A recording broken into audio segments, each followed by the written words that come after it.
doesn't love sea otters? They're cute, furry, and gentle animals. But are you aware they are suffering and what affects them?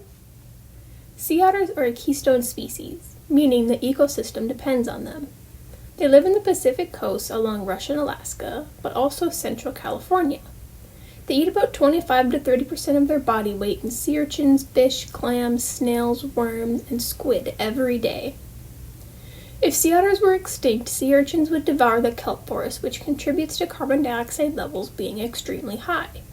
Even though global warming is a big problem for all ocean animals, sea otters eat the urchins and crabs, which in turn helps keep the kelp forest to survive.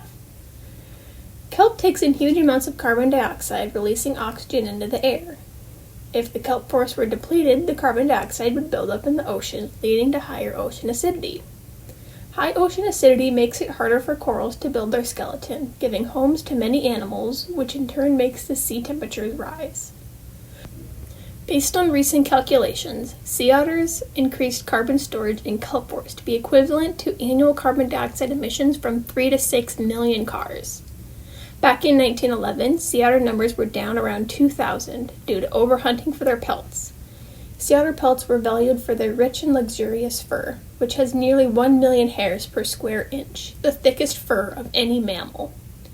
Since the pelt trade has diminished, more man-made issues began to surface, such as poachers and oil pollution. There are many ways you can clean up oil spills when they happen. If a spill does occur, surround the oil in a boom or a floating barrier and set it on fire. Otherwise, use a dispersing chemical to break the oil into small water droplets. Another big threat to sea otters is a disease called Toxoplasma gondii, or toxoplasmosis.